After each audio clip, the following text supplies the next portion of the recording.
Picture this. Someone spends nearly $2 million throwing a birthday party for a man the entire city is terrified of.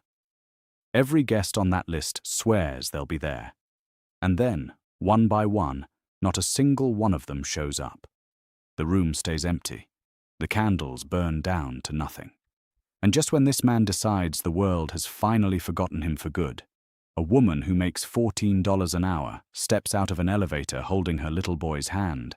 And what she does next brings one of the richest men in Asia to tears. Stay with me, because this one is going to stick with you.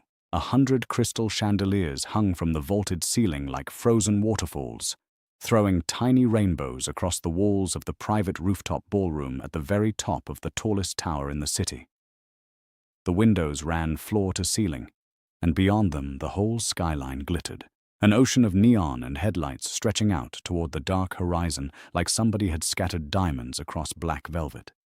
In the middle of that enormous room stood a birthday cake, 5 tiers of it, untouched, sitting beneath an arch of 10,000 white roses that had been flown in from halfway across the world. Somebody had inspected every single petal by hand. A master pastry chef had spent 3 full days sculpting each sugar flower. The champagne had been bottled in the exact year the guest of honor was born. The caviar had come in that morning by private jet. 70 chairs, wrapped in ivory silk, waited in perfect rows. 70 name cards, each one hand-lettered in gold ink. 70 place settings gleaming under soft amber light. Crystal glasses polished until they practically sang. Silverware laid out with the kind of precision you'd expect from a military parade. Napkins folded into little swans. Everything was flawless. Everything was ready. Every single invitation had been accepted. And yet, when the old grandfather clock in the corner chimed 8 o'clock, its sound rolling through that cavernous space, not one person had walked through the golden doors. The young man sitting in the wheelchair stared at the empty tables, and his face gave away nothing. No anger, no sadness, not even surprise. Just the practiced stillness of someone who figured out a long time ago that letting people see how you feel is the same as handing them a weapon. His suit cost more than most people earn in a year.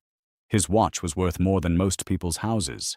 His dark eyes caught the candlelight and held it, unreadable as polished stone. And here's the thing you need to understand about him. He wasn't just one of the youngest billionaires on the continent. He wasn't just the heir to a business empire that stretched across 14 countries. He was also the quiet successor to one of the most feared underground dynasties his country had ever produced. A legacy written in shadows and sealed in blood. The kind of name people only whispered. And on the one night he'd let himself hope that maybe, just maybe, someone might see him as more than a monster, more than a cripple in a chair, more than a name to be feared, everyone had abandoned him. The silence in that ballroom was total. The roses kept perfuming the air. The candles kept flickering. The city below kept pulsing with life. But up here, floating above all of it, a man who commanded empires sat completely and utterly alone. And then, right when he was sure the evening was over, right when the last little spark of hope had gone cold in his chest, the elevator doors at the far end of the room slid open with a soft chime. A woman stepped out. Her cleaning uniform was still wrinkled from a 12-hour shift, her hair pulled back in a simple bun. She was holding the hand of a small boy who clutched a crumpled paper bag to his chest, like it held something precious.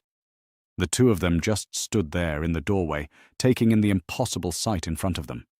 The beauty, the emptiness, and that lonely figure sitting beside a cake nobody had touched. Before we go any further, if you believe kindness can reach even the darkest corners of a person, and that redemption is possible for anyone willing to reach for it, do me a favor and hit that like button, drop a comment down below, and stick with me all the way to the end. Because what happens next changes every single life in that room forever. Let me tell you who this man was.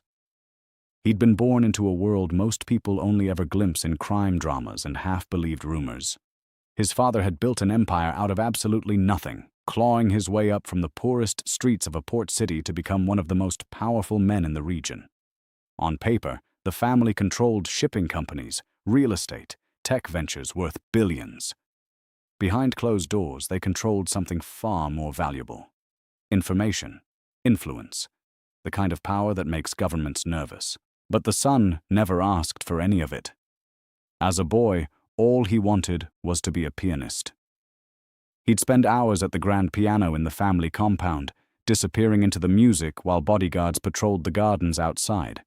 His mother, a gentle woman who'd married into that family before she truly understood what it was, encouraged him. She believed music might be the thing that saved her son from turning into his father. She was wrong.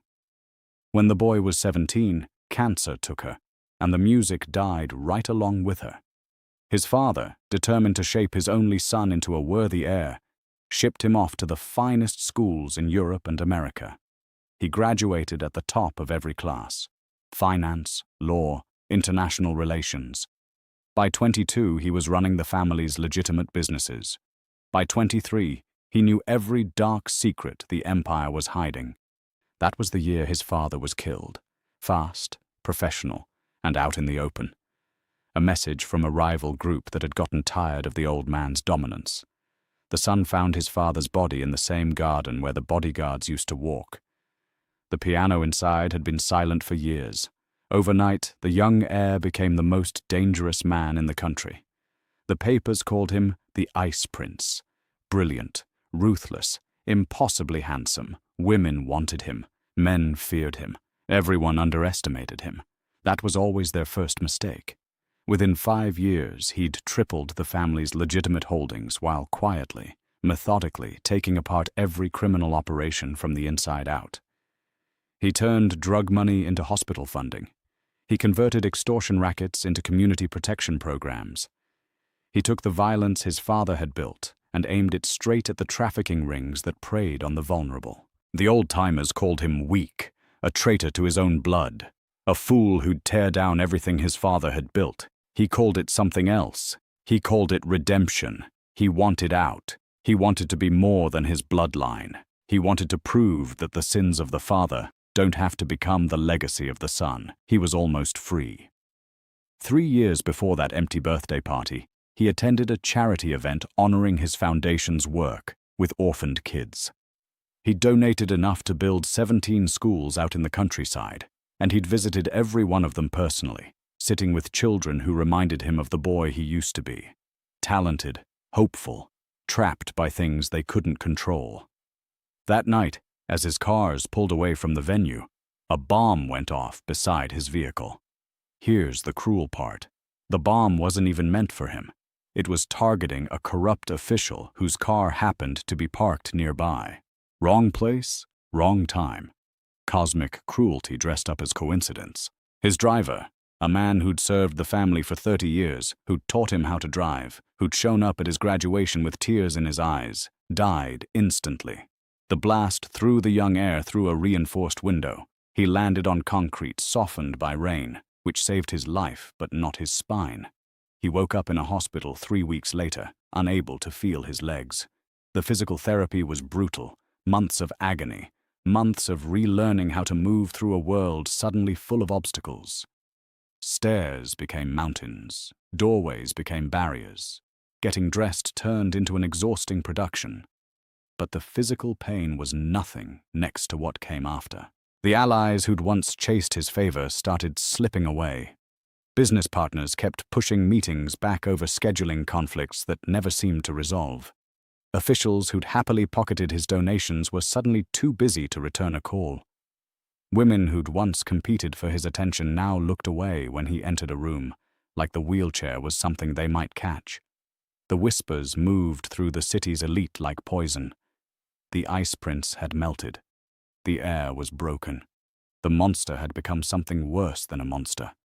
He'd become someone to pity, so he pulled back from the world. He kept running his companies from a penthouse he almost never left.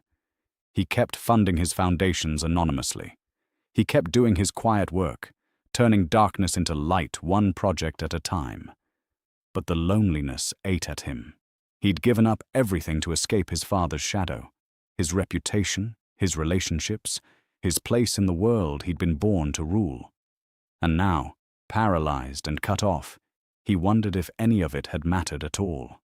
The world still saw the crime family's son. It still saw a monster. It would never see the man who played piano for orphaned children. It would never see the tears he shed on the anniversary of his mother's death. It would never see the human being trapped inside the legend. So when his assistant suggested a birthday party, a chance to reconnect with the world and remind people he was still alive, still relevant, still worth their time, he agreed against his better judgment.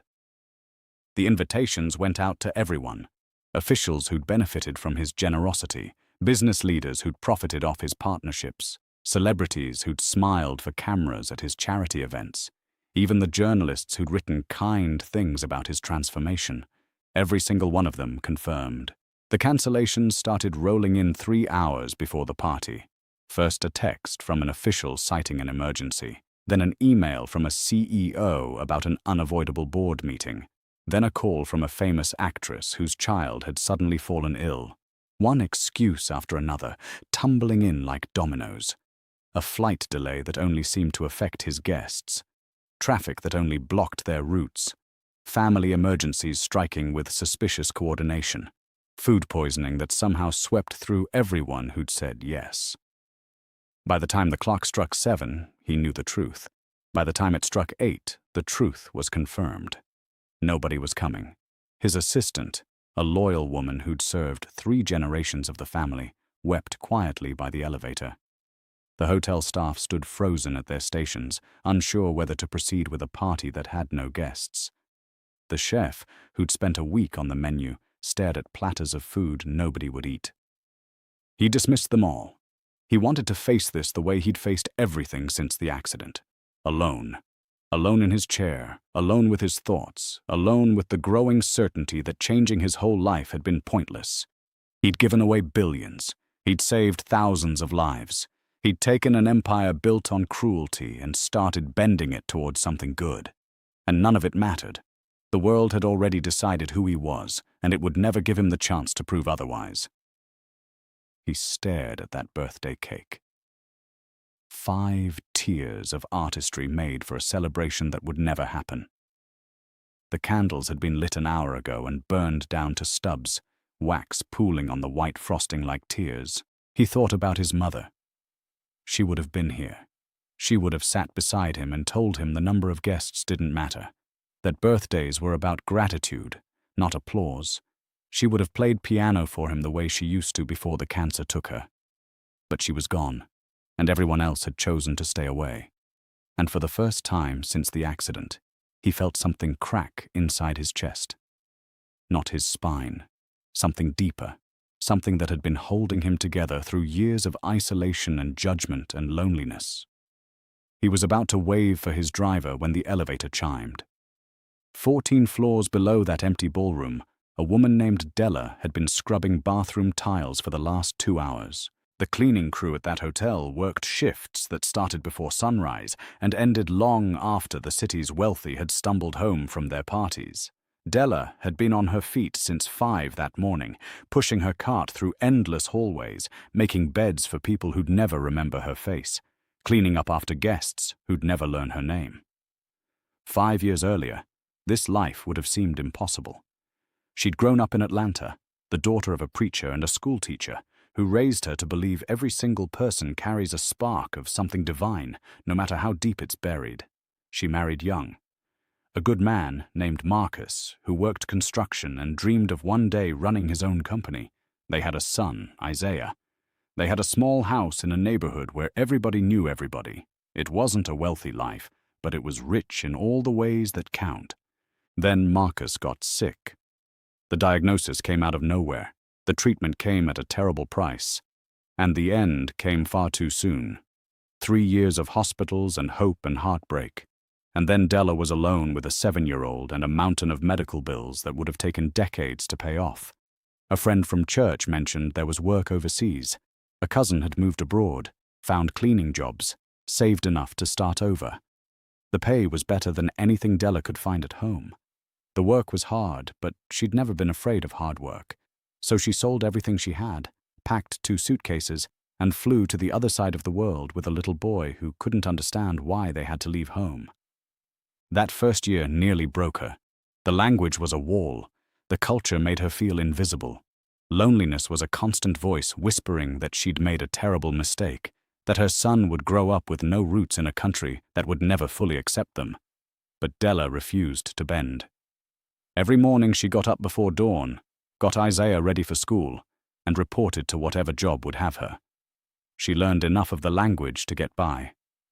She found a small church community that welcomed her with open arms, and she discovered that for all its strangeness, this city was also full of decent people who respected her work and her dignity. Isaiah thrived. He picked up the language faster than she did. He made friends. He stopped crying for his father every night and started dreaming about the future instead of grieving the past. And Della told him the same thing over and over.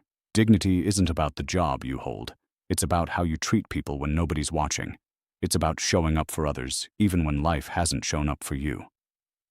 That night, she'd been assigned to the rooftop level, helping clear a ballroom after a private party ended early. The manager had said something about a cancelled event, rich guests who never showed, thousands of dollars of food going to waste. Della didn't care about wealthy people's problems. She cared about finishing her shift, picking up Isaiah from the break room where he did his homework on her late nights, and getting home in time to make him a warm meal before bed. But when the service elevator opened onto that rooftop floor, she didn't find caterers packing up leftovers. She found silence, empty chairs, untouched food, and a young man in a wheelchair, sitting alone beside a birthday cake that had never been cut. She froze in the doorway. It was the most beautiful room she'd ever seen. The flowers alone had probably cost more than she made in a year. The champagne, the crystal, the silk-wrapped chairs, everything screamed wealth beyond imagination. But none of it compared to the emptiness. 70 chairs, 0 guests, and a young man whose stillness said more than any words could. She knew who he was. Everybody in the hotel did. The billionaire, the heir, the man whose family name carried generations of whispered warnings. The staff traded rumors about him constantly. Some said he was dangerous. Some said he'd reformed. Some said he'd personally ordered the deaths of his father's enemies. Della didn't know what was true. She only knew what she was looking at.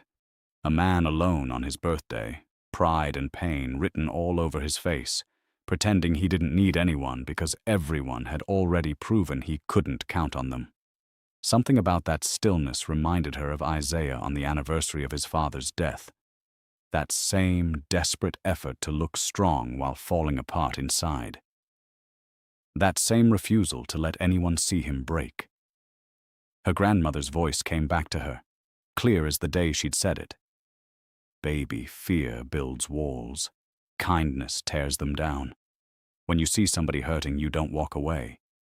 You walk toward them. Della had every reason to walk away. She was staff. He was a guest. The rules were clear. Hotel employees didn't interact with guests beyond what the job required. And this guest carried a reputation that made grown men nervous. But Della had never made a single decision based on fear. Fear was a liar. Fear would have kept her back home, drowning in debt. Fear would have stopped her from rebuilding her whole life on the other side of the planet. Fear was the voice that told you to stay safe while your soul quietly starved. She made up her mind in about 3 seconds. She rode the service elevator back down to the break room and found Isaiah hunched over his math homework with the focus of a surgeon. "Get your things," she said. "We're going to a birthday party." He looked up, confused. "Whose birthday?" She smiled. "Somebody who needs us." They rode the elevator up together, mother and son, cleaning uniform and school uniform, that crumpled paper bag held tight in Isaiah's small hands. Inside the bag was his after-school snack, a chocolate cupcake from the little shop near their apartment, a bit crushed from the trip. It wasn't much. It was everything. The doors opened. Della stepped forward. Isaiah followed. And across the ballroom, the young man looked up. For a long moment, nobody moved. He studied the woman and the boy in the doorway with the sharp eye of someone who'd learned to size up threats before they became threats. He took in the cleaning uniform, the exhaustion in her posture, the protective way her hand rested on the boy's shoulder. He noticed the child's curious face, the crumpled bag, and the complete absence of fear in either of them. They weren't guests. They weren't a danger. They weren't reporters hunting a story. They were just two people standing in a doorway, looking at him without pity, without judgment, without any of the careful calculations he saw in everyone else's eyes. Della walked forward. Her footsteps echoed through the empty room like a heartbeat coming back to life. She stopped a respectful distance from the wheelchair and spoke.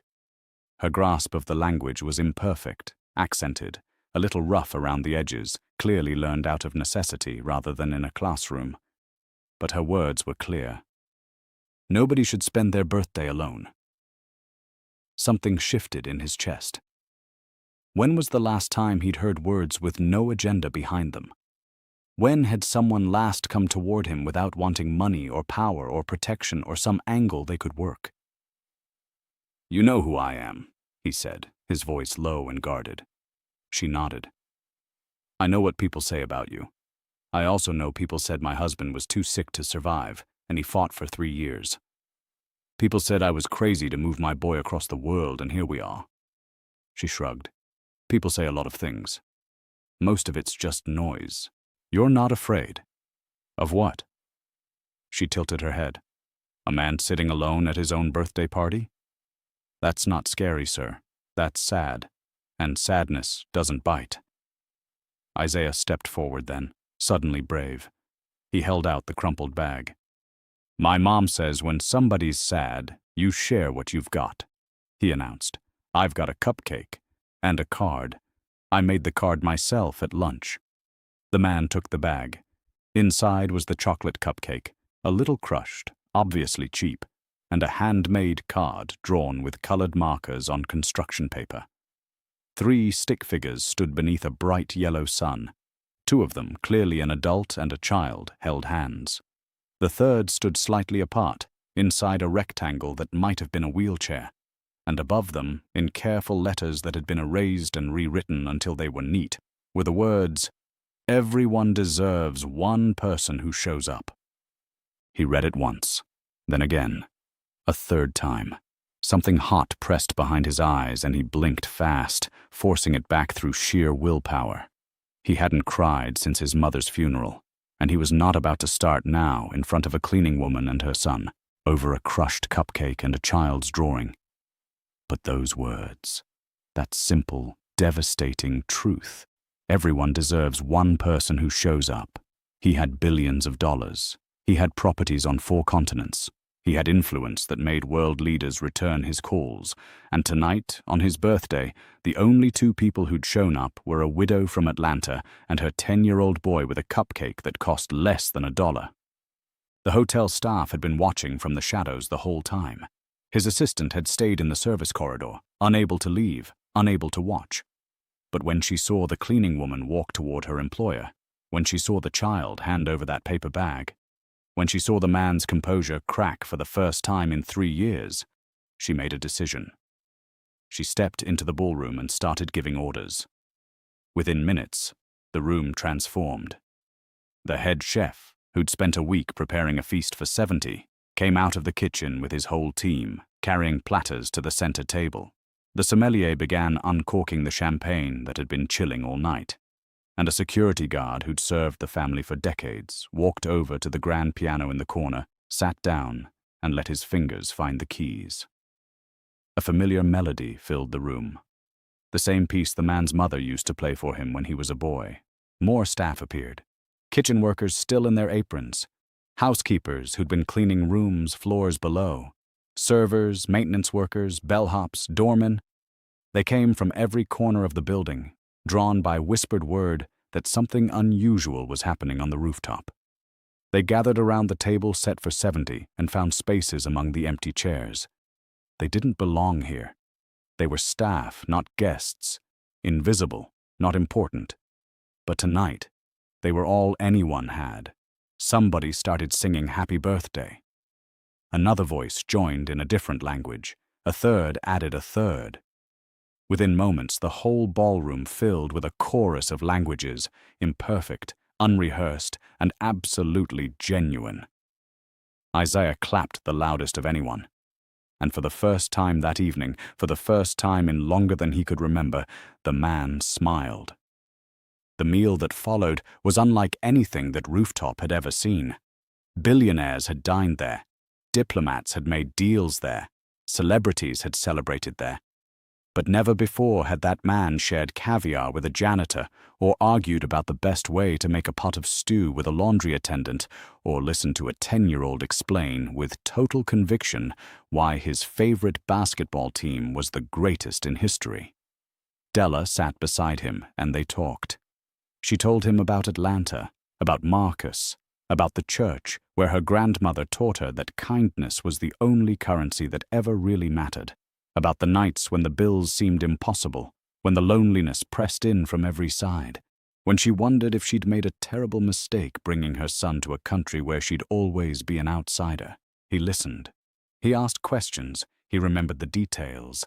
He treated her words with the same weight he'd give a billion-dollar merger, because he understood, maybe for the first time, that human connection deserved the same attention and respect as any deal. Then he told her his story, about his mother and the piano, about his father and the empire built on blood, about the years he'd spent taking apart the darkness from the inside, trying to turn his inheritance into something he might one day not be ashamed of. About the accident, the chair, the abandonment that followed. He didn't clean it up. He didn't pretend to be innocent. He owned the family he came from, the sins that had funded his redemption, the lives that had been ruined by choices made before he was old enough to stop them. Della listened without flinching. When he finished, she was quiet for a long moment. Then she said, "Redemption isn't a place you get to. It's a direction you walk in. You don't arrive somewhere and stop. You just keep walking until the walking becomes who you are." He looked at this woman, this cleaning woman, this widow, this immigrant mother working 12-hour shifts in a foreign country. And he realized she understood something none of his professors had ever taught him. Identity isn't inherited. It's built, one choice at a time, through the small acts that either add light to the world or take it away. He'd been so focused on escaping his father's shadow that he'd missed the simplest truth of all. Shadows disappear the moment you step into the light. Before we get to the end, if this story has touched your heart even a little, type "kindness shows up" in the comments and let me know you're watching from wherever you are in the world. Your words mean more than you know. The following week, the man called a press conference. The business world braced for an announcement about mergers or acquisitions. Reporters predicted a huge development deal or a new tech venture. Nobody expected what he actually said. He announced a brand new foundation with an opening endowment of $500 million. He called it "The One Who Shows Up," dedicated to supporting single parents rebuilding after loss, immigrant workers seeking dignity in foreign countries, and families caring for loved ones with disabilities. But the real shock came next. He introduced the foundation's new director of community development, Della. Cameras flashed. Reporters shouted questions. The corporate world quietly wondered if the Ice Prince had lost his mind, handing an unknown cleaning woman a role of such importance. And Della stepped up to the podium, the microphone trembling a little in her hand, and gave what has to be the shortest speech in the history of press conferences. "My grandmother used to say showing up is the first gift, and sometimes the only one you need to give. This man didn't need my resume. He needed someone who'd walk through the door everyone else ignored. That's all I did. That's all any of us can do." She steadied herself and looked straight into the cameras. This foundation isn't about charity, it's about dignity. Everyone deserves someone who sees them as a person, not a problem. Everyone deserves someone who shows up. In the audience, Isaiah sat between the assistant and the security guard who'd played piano at the party. He wore a new suit that fit perfectly, bought with strict instructions that it be exactly what the boy himself would have picked. Around his neck hung a badge naming him the Foundation's Junior Ambassador, a title that came with real responsibilities. Visiting schools to talk about kindness, organizing youth volunteer programs across the city. He was 10 years old. He'd lost his father. He'd crossed an ocean with nothing but his mother's determination. And now, sitting in that room full of powerful people, he understood something that would shape the rest of his life. 12 months after that lonely birthday, The same rooftop ballroom filled with people again, but this time the guest list looked different. Gone were the officials chasing photo ops. Gone were the celebrities positioning themselves for good press. Gone were the executives calculating how showing up might help their bottom line. In their place sat families whose lives had been changed by that foundation. Single mothers who'd received job training and housing. Immigrant workers connected with legal help and language classes. Children with disabilities who'd finally been able to access therapies their families never could have afforded alone. They came from 17 countries. They spoke dozens of languages. Some wore suits and dresses borrowed for the night. Others wore traditional clothing from homelands they'd left behind. A few came in wheelchairs or walked with canes, navigating the world with the same determination the man himself had rediscovered. At the center of it all stood Della, no longer in a cleaning uniform, but in a midnight blue dress she'd chosen herself. The foundation she directed had helped more than 40,000 families in its first year. She'd been in magazines and on talk shows. She'd given speeches at the United Nations and met with heads of state. But tonight she was just a mother, standing beside her son, watching a room full of people who'd learned what she already knew. Kindness is never wasted. The man wheeled himself to the front, and the crowd went quiet. He didn't talk about numbers or donation totals. He didn't mention the awards or the partnerships. He simply held up a crumpled handmade card, its edges gone soft from a year of daily handling. "1 year ago I sat in this room believing I'd been forgotten," he said. "I was wrong. I'd been remembered by the only people whose remembrance matters, the ones who show up without being asked, who give without expecting anything back, who see not the wheelchair, but the man." He looked at Della. He looked at Isaiah. He looked at the hundreds of faces filling a room that had once held nothing but his loneliness. This card was made by a 10-year-old boy with markers and a kind heart. It says, "Everyone deserves one person who shows up. For a year, I've kept it on my desk.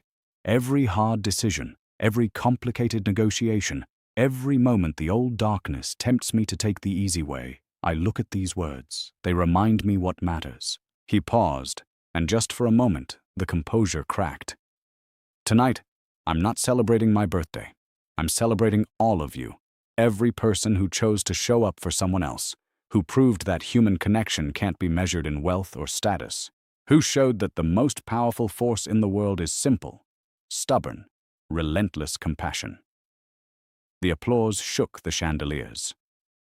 Later that night, after the guests had gone and the staff had started clearing the tables, the man sat alone on the rooftop terrace, watching the skyline sparkle beneath the stars. Della found him there and set a cup of tea beside him before taking a chair nearby. "Same view as last year," she said. "Different world," he answered. They sat in comfortable silence. Two people who'd found family in the most unlikely place imaginable. A billionaire with blood on his inheritance and a dream of redemption. A widow with a cleaning cart and an unshakable belief in the goodness of people. A 10-year-old boy whose handmade card had somehow become the compass of an entire empire. None of it should have worked. All of it had. "Do you ever wonder what would have happened if you hadn't walked in that night?" he asked. She thought about it. "I used to wonder what would have happened if my husband hadn't gotten sick, if we'd stayed home, if my son had grown up knowing his father." She shook her head slowly.